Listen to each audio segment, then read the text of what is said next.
Welcome to the Hindu Daily. We have a lot to unpack today, crossing a number of disciplinary lines. We're going from high-stakes political analysis to the molecular frontiers of medicine, and then looking at some of the really pervasive environmental and structural challenges facing South Asia. Right. So our mission today is to take 8 pretty diverse sources and really connect the dots for you. Exactly. We'll be covering a massive state election victory, the sustainability of India's fisheries, the erosion of federalism, pharmacogenomics, and even a celebration of musical genius, trying to extract the context that truly matters. Okay, let's get right into it. Yeah. The editorial section is first, starting with politics. Let's do it. The first article is about this idea of a game changer following the near total NDA victory in the Bihar assembly election. Mm-hmm. You know, when you see an alliance secure such a crushing mandate, there's this huge political temptation, right? You have to find that one simple explanation for these really complex shifts in behavior. A silver bullet. Exactly. The narrative that's taken hold this time is this new MY combination. Mahila and Yuva, women and youth. Right. Mahila and Yuva voters supposedly superseding the traditional entrenched class and community-based voting blocks. Yeah. It's a very clean story, but is it accurate? Well, it's a great narrative, but it's one we really need to approach with let's say, a critical lens. What's so fascinating here is how often the data really complicates that dramatic headline. Okay, so let's start with the women's vote, the M. So, yes, women voters did have a higher turnout than men. That's statistically visible, and it definitely lends some credence to the narrative. But, and this is the key thing, high female turnout in Bihar is not a new phenomenon. I mean, it's pretty much structural at this point. If you look back at the 2015 assembly election, women's turnout was already 7% higher than men's. 7%. So the turnout itself doesn't suggest a new wave at all. It's just a consistent feature of Bihar politics, which is often tied to, high rates of male migration for work. Exactly. That's a huge factor. So the real question isn't about turnout, it's about preference. Did the NDA suddenly gain some monumental advantage within that consistently high turnout female demographic? What does the data say? Well, the polls map data suggests the NDA had a slight gender edge. We're talking 48% women support versus 46% men support. So just a 2% advantage. Just 2%. Now, that's helpful, especially in tight races, but it doesn't single-handedly explain a landslide victory. If the M and MY were the sole game changer, you'd expect to see support figures, I don't know, closer to 60 or 70%. Right, that makes sense. And here's where the nuance of coalition politics really comes in. Yeah. You pointed out that this slight gender advantage seems to be tied to the JDU, acting as a kind of conduit for those votes. It's the crucial political architecture that we often miss. So why is the JDU so important for bringing in the Mahila vote, especially when the BJP is the larger, more popular partner? Well, the JDU built this really durable rapport with women through very specific welfare policies. These policies directly address women's safety and economic autonomy, and they often bypass the traditional male gatekeepers in the household. Can you give an example? Oh, absolutely. Think specifically of the cycle scheme for girls' education.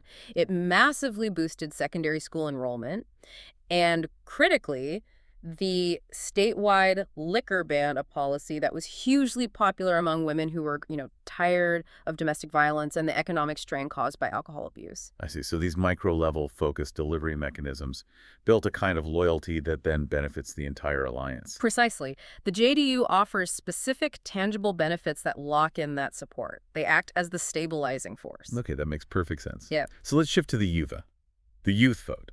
Unemployment was the dominant campaign issue, right? With these competing promises, 1 crore government jobs from one side, other large guarantees from the other. Yeah. Did the youth vote mobilize as a single block? The youth vote is, it's notoriously fluid. It's very difficult to categorize. The NDA did poll nearly 50% among voters below 25 this time, which is certainly a strong showing. But there's a but coming here too, isn't there? There is. Historical data, again, sort of tempers that game-changer label. In 2015, when the Mahagathbandhan won the state, the NDA still held a comparative advantage among the under-25s. So they had an advantage with the youth even when they lost the election. Correct. And conversely, in 2020, when the NDA won, their support among the under-25s was actually less than their overall support base. So that suggests the youth vote is more of a reflection of the state's political temperature, rather than setting it. I think that's a great way to put it. They vote, but they don't necessarily vote against the interests of their own class or community lines. Which brings us back to the main takeaway. It does. If we connect this all to the bigger picture, the analysis really suggests that voter choices, they still align broadly with the class and community they belong to. The data shows upper castes, upper classes, the middle class. They voted overwhelmingly for the NDA. And their women and their youth cohorts just followed suit. Exactly. So the My combination is less about generating a completely new voting identity and, more about just reinforcing the strength of existing class caste fault lines. The rhetoric might simplify it, but the underlying complexity is still very much there. Let's transition from those complex political narratives to essential economics and sustainability. We're talking about India's fisheries and aquaculture sector. The growth here is it's staggering. It makes India the second largest aquaculture producer globally. We're talking about production soaring from about 2.44 million tons in the 1980s to 17.54 million tons in 2022-23. That trajectory is phenomenal. I mean, it really is a massive success story, and it's driven largely by concerted policy intervention. This rapid growth, which supports millions of livelihoods, contributes significantly to food security. It's a direct result of the Blue Revolution initiatives. And the PM Matya Sampada Yojana, or PMMSY. And the massive financial and institutional push from the PMMSY, yes. So when we talk about policy, what were the specific mechanisms that enabled this kind of, explosion in growth, particularly in inland and brackish water aquaculture? The government really focused on 4 key areas: institutional support, modernization, financial inclusion, and safety. Okay, break those down. Sure. Institutional support came through centralized research from ICAR institutes and the National Fisheries Development Board, the NFDB. So better seed quality, disease management. Modernization involved things like mandated vessel transponders for sea safety. And financial inclusion. That was perhaps the most vital part, making credit accessible, often digitally, through the Keyzon credit card system. That really helped small-scale fishers invest in better gear or ponds. So that's the growth side. But this is where it gets really interesting for me. The pivot to sustainability. Because success breeds new problems, right? And the source flags severe pressure from environmental degradation and overfishing. That is the critical challenge that's going to define the sector's future. The current growth, it kind of masks these fundamental cracks in sustainability that are just becoming impossible to ignore. And those cracks are what? Well, you have major environmental hazards, pollution, climate change impacts, habitat destruction, and on top of that, you see significant socioeconomic gaps. Small-scale fishers struggle with market access, and critically, poor traceability really limits our export potential to those, stringent international markets. And this is where international bodies like the Food and Agriculture Organization, the FAO, are stepping in. They are, yeah. They're helping to bridge those gaps. So what specific programs is the FAO using to push India toward a more science-based sustainability model? Well, the FAO partnership has evolved over decades. Historically, you had things like the Bay of Bengal program, or BOBP, which focused on improving small-scale fishing tech.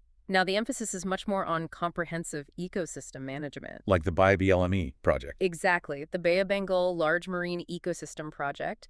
It's helping implement an ecosystem approach to fisheries management. And most importantly, they're directly assisting India in formulating national plans of action to combat illegal, unreported, and unregulated fishing. IUU fishing. Right, IUU fishing. But how effective can that fight really be?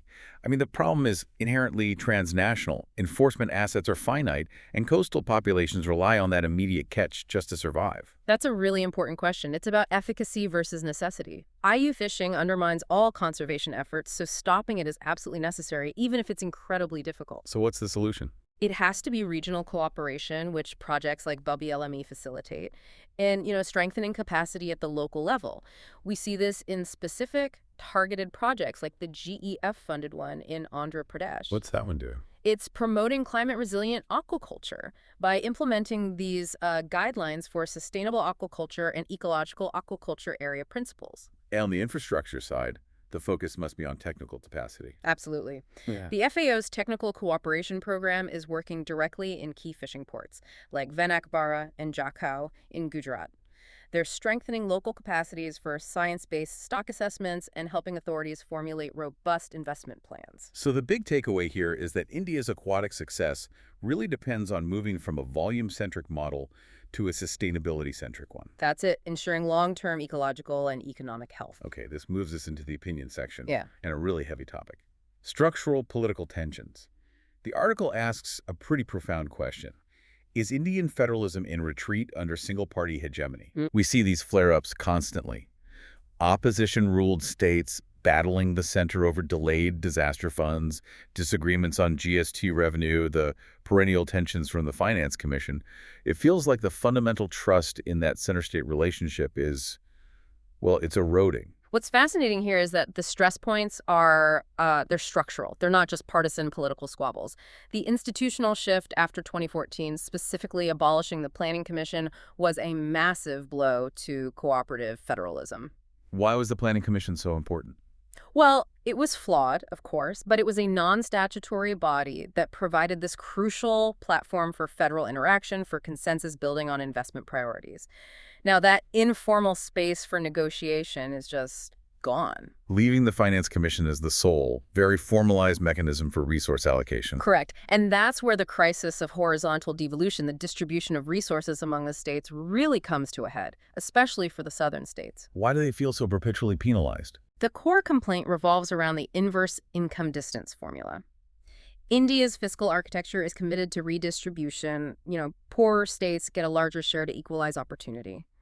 But the southern states, who are financially stronger, often managing their finances more efficiently, they perceive the formula as punishing their success.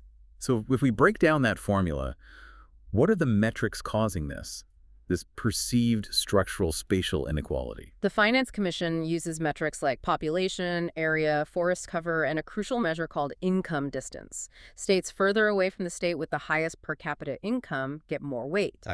So the inequality stems from two key factors. First, using the 2011 census population data as a primary metric. It penalizes southern states like Kerala, Tamil Nadu, and Andhra Pradesh because they achieved population stabilization goals decades ago. So they feel their fiscal prudence and social progress are being used against them. That's their argument, yes. Second, the heavy weighting on income distance, while it's intended to help poorer northern states, means wealthier states feel their tax contribution isn't adequately matched by their share of the payout.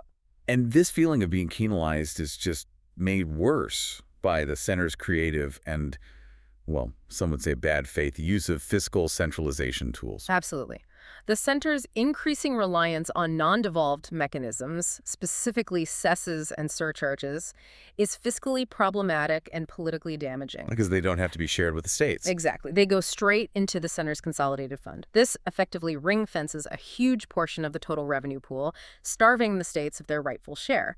Critics argue it reflects a fundamental lack of good faith. And we also see the center encroaching on state responsibilities through centrally sponsored schemes. That's where the electoral incentives really kick in. The center uses these schemes, often in areas defined by the Constitution as state subjects, like health or education, to push its own policy priorities. States are then forced to provide matching funds, diverting their own limited resources. So power is being centralized not by constitutional amendment, but by financial muscle. It's a very good way to put it. And this all happens even while the center itself is fiscally weak, with 80% of its borrowing going to revenue expenditure. The paradox is striking. What about the role of regional allies in the ruling alliance? That's a critical difference from past eras, like the 1990s coalition governments. Back then, regional parties held immense national leverage. Today, key regional parties in the alliance are primarily focused on consolidating power in their own region. So they're focused on regional maintenance rather than a nationwide battle for federal principles. Yes, exactly. Their impulse is survival, not a high-stakes ideological fight. Looking ahead, this dynamic makes the long-term challenges from proposals like delimitation and one nation, one election feel much more immediate. They do. The proposed delimitation exercise is a potential massive structural crisis. The more populated northern states will gain political power, more seats. Meanwhile, the less populated southern states, which contribute disproportionately to the GDP, retain economic power. Which sets up a terrifying imbalance. A huge imbalance. Regions with less economic productivity could gain political dominance, while the economic engines lose their political voice. The politics of federalism are set to become far more complicated. All right, let's shift now to the cutting edge of science with pharmacogenomics. This field promises to end that old era of medicine where doctors had to advise patients to start low and go slow. which was basically an admission that every prescription was a blind trial and error experiment, risking toxicity or, just not working at all. Exactly. Pharmacogenomics is the pathway to true precision prescribing. It is. It's the study of how an individual's genetic makeup affects their response to drugs. The variability is profound. The same drug, same dose, can be curative for one person and fatal for another. And the core mechanism driving this difference lies in our drug metabolizing enzymes. Right. And the main culprits here are the cytochrome P450, or CYP, family of enzymes. How do genetic variations in this family, which processes about 75% of all medications, create such dramatic life-or-death differences? This is where understanding the mechanics is really crucial. So, drugs undergo metabolism typically in two phases. Phase I, often handled by the CYP enzymes, modifies the drug structure, making it easier to excrete. Genetic variations create different, let's call them metabolizer phenotypes, based on how efficiently these enzymes function. Okay, can you elaborate on those phenotypes? What does it mean to be a poor metabolizer versus an ultra-rapid metabolizer? A poor metabolizer has low or non-functional enzyme activity. So if they take a standard dose of a drug that needs to be broken down or inactivated by that enzyme, the drug just accumulates to toxic levels. This is a huge risk for adverse drug reactions, or ADRs. And an ultra-rapid metabolizer. They have enhanced enzyme activity. So if they take a drug that needs to be deactivated, they eliminate it too fast, the patient gets virtually no therapeutic benefit. It's a huge issue. ADRs are a leading cause of hospitalization globally. And this isn't rare. About 90% of people carry at least one actionable pharmacogenetic variant. 90%. That is staggering. It shows why this isn't just theory anymore. It's moving into real-world practice. Take warfarin, the blood thinner. Warfarin is the classic example. It requires incredibly precise dosing, genetic variants in two key genes, CYP2C9, which metabolizes it, and VKORC1, which is the drug's target account for about 50% of the dosing variation. So before this, it was just guesswork. Pure trial and error, risking serious bleeding events.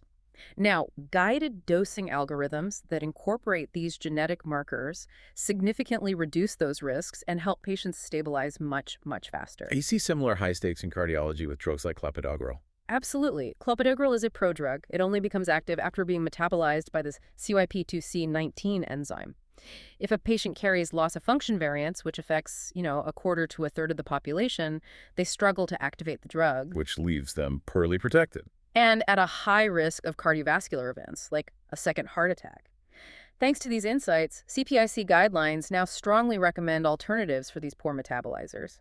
It's fundamentally shifting care from reactive rescue to preemptive prevention. Given that comprehensive panels now cost between, $200 to $500, the economic case seems strong.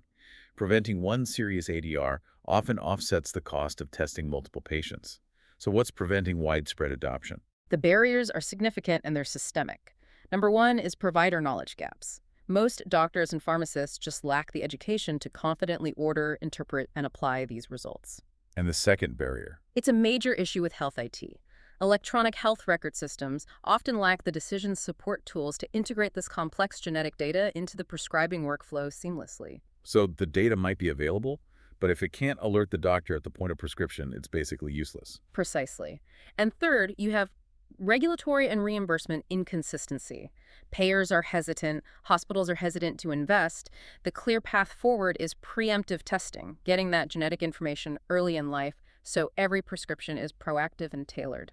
Okay, let's transition from the molecular scale to the visibly obvious. Acanthosis nigricans, or AN, a skin condition with these dark, velvety patches on skin folds. This isn't just a dermatological issue, is it? It's a critical metabolic warning sign. That's exactly right. NN is a physical manifestation of internal metabolic stress. It frequently appears on the neck, underarms, the groin, and crucially, it has an incredibly strong association with insulin resistance. How does that work? When there's excess insulin circulating in the blood, a hallmark of prediabetes, it stimulates growth factors that target skin cells, causing them to multiply and darken. This link makes it a really important early clue, especially in children and young adults. Absolutely. The darkening often progresses very rapidly when it's tied to uncontrolled insulin resistance. It can sometimes be itchy or emit a foul odor, which unfortunately leads to this harmful misconception that it's just a sign of poor hygiene. So we need to stress it's a physical signal. It's a physical signal of an underlying systemic issue, usually obesity and metabolic syndrome. We must always rule out the rare case of malignancy, of course, but the overwhelming focus has to be on metabolic health. So if someone notices this, they need to see a professional immediately. How does the diagnosis and management process work? Professional consultation is mandatory. A doctor will order lab tests, blood sugar, insulin levels, a lipid profile. The management strategy is bifurcated. First, and most importantly, treating the underlying insulin resistance. Which means weight loss, diet, lifestyle changes. Primarily, yes. Rigorous weight loss and consistent lifestyle changes to enhance insulin sensitivity. If that's not enough, a doctor might introduce medications like metformin.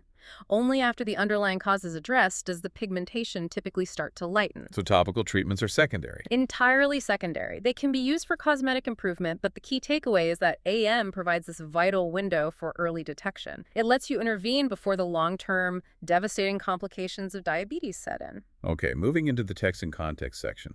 We start with a severe environmental failure, air pollution.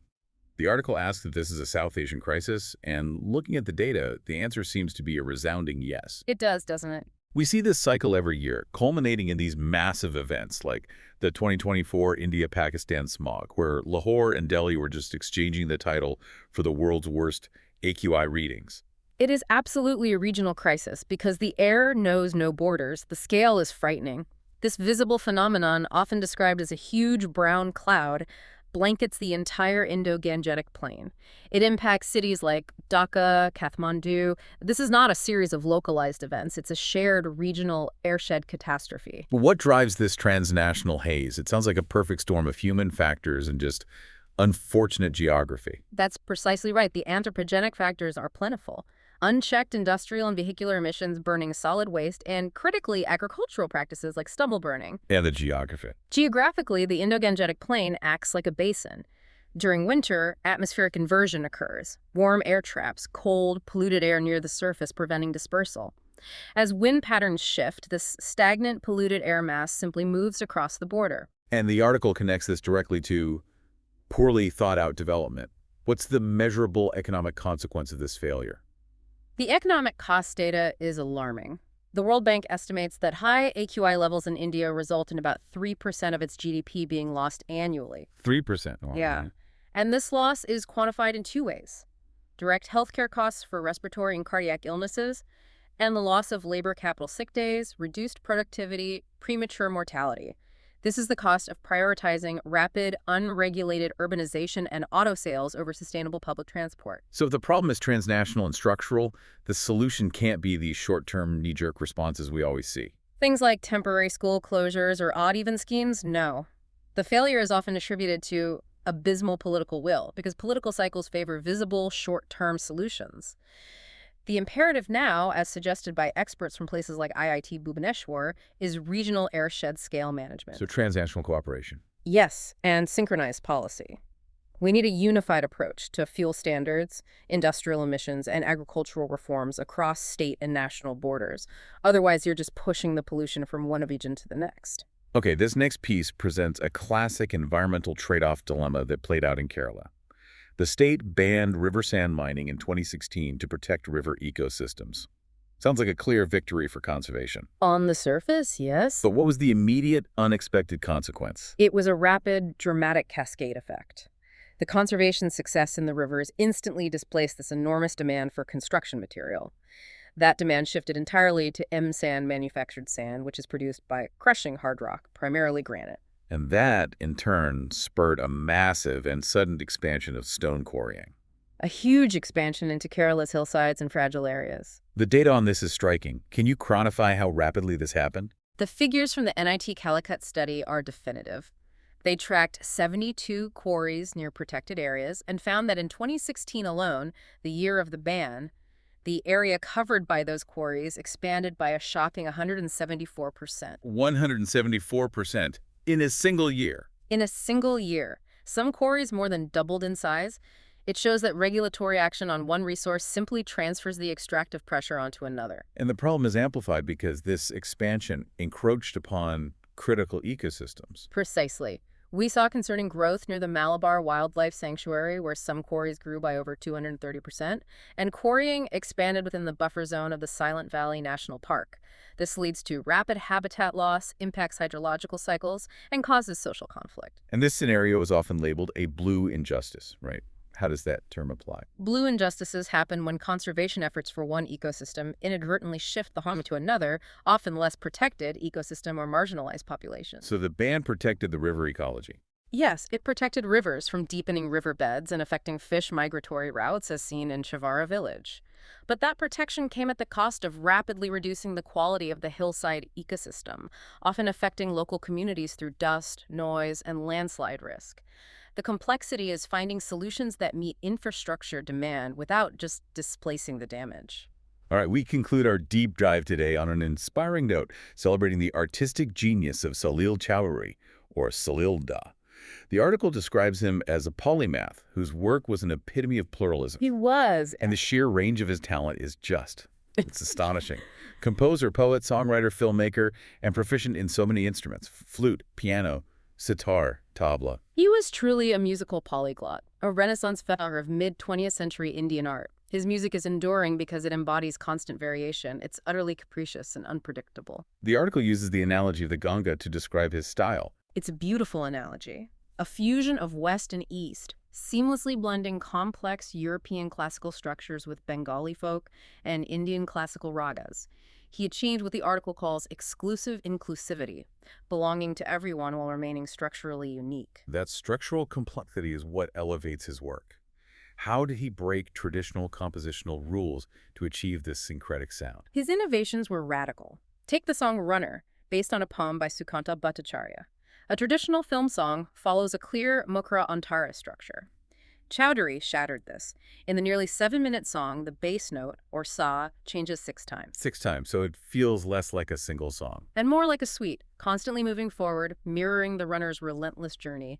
He took elements like complex Western counterpoint, harmony, and choral arrangements, which you hear in his Janachetanar Gan, his songs of social consciousness, and he fused them into an Indian musical sensibility. And this fusion of contrast seems to reflect the massive social and ideological upheavals of his time. He was a card-carrying communist who had access to high Western culture. That's the dialectical clash that defined his art. His social privilege gave him access to Mozart and Beethoven, yet his political commitment brought him into close contact with poverty and political tragedies, like the Bengal famine. His music embodies this contradiction. The article uses a specialized musical term to describe a cornerstone of his genius: the obbligato. What exactly is that? The obbligato is an essential, mandatory counterpoint part that runs alongside the main melody. It enriches it without ever dominating it. It's an indispensable secondary voice, and Salilda used this masterfully to reflect the character's internal, unspoken life. Can you give an example? Think of the soft, melancholy flute and violin obbligato in Kaibar Yun Biavi Kai Hai from Rajnaganda. It isn't just decoration. It acts as a sensitive musical monologue, reflecting the protagonist's inner turmoil more effectively than the main tune could alone. Or the understated strings in Zindagi Kaisi Hai Pehli from End. Exactly. It adds that layer of existential depth. His ability to provide that essential emotional counterpoint is what makes his music so potent. His singular achievement was proving that structure, complexity, and ideological commitment could coexist beautifully within popular art. In a world that often retreats into divisive simplicity and fears pluralism, Salil Chowdhury's syncretic art remains a powerful argument for that exclusive inclusivity. It does, a really powerful argument. That is a profound thought to end on, that accepting variation and contradiction can create the most magnificent and lasting works. Indeed. It's a testament to the power of synthesis. Thank you for listening. If you want to provide suggestions, please contact on the Twitter handle given in the episode description. As always, we are eager to hear what our listeners want to be informed about. We wish you a great day.